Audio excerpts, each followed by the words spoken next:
buy a new motorbike, or new boots, a helmet, some shiny bling. How do you avoid buying junk? A long time ago, it was easier. Motorbike magazines were very popular.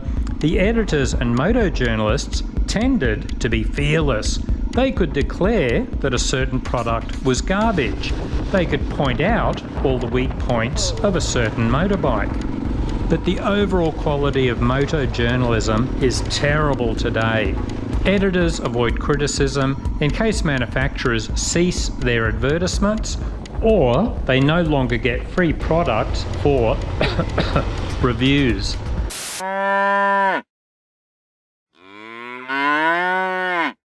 Online motorbike forums were a very good substitute over the past 2 decades. Riders could share a wealth of information that was retained for future riders. Anyone could ask a question and benefit from the knowledge of others. But sadly, forums have declined in recent years. Each new version of social media caters for shrinking attention spans.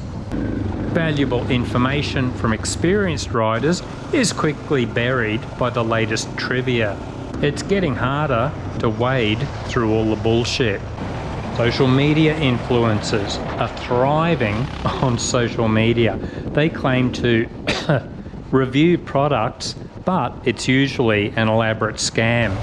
The usual deal is they are given free products, and the expectation is that you will tell everyone how amazing it is. Next, you are encouraged to buy the amazing product through their affiliate marketing links. So the social media influencer gets a substantial percentage of the money.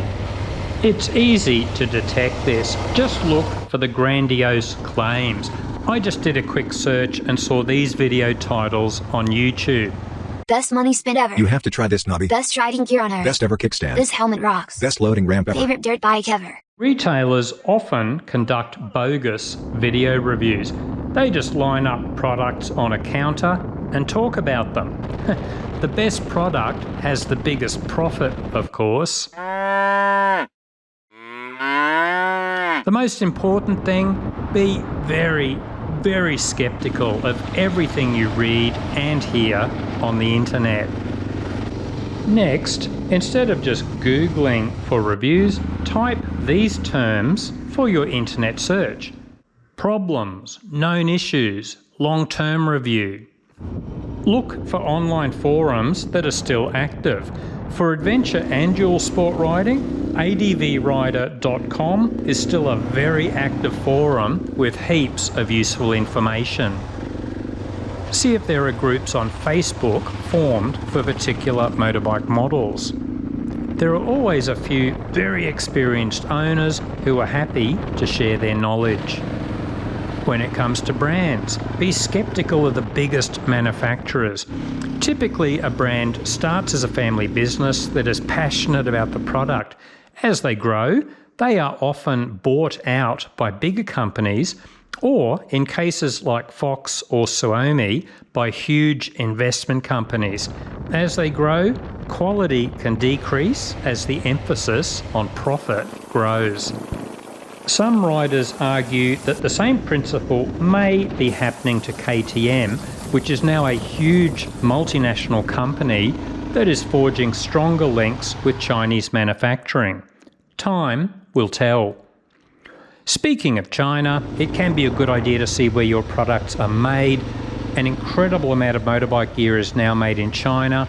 Yes, sometimes it can be decent quality, but we still think there is a strong correlation between poor quality and Chinese-made goods, in many cases.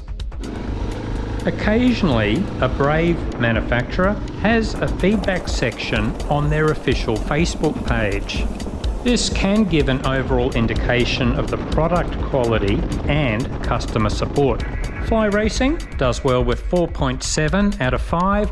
Climb has dropped in recent years to 3.9. Thor has also dropped a lot in the past year to 3.8. And Fox is limping along with only 3.1. Read some of the feedback to see why Fox has one of the lowest scores. Do you have any further tips for how to research products or particular motorbike models? Any horror stories with poor quality or customer service? Let us know in the comments.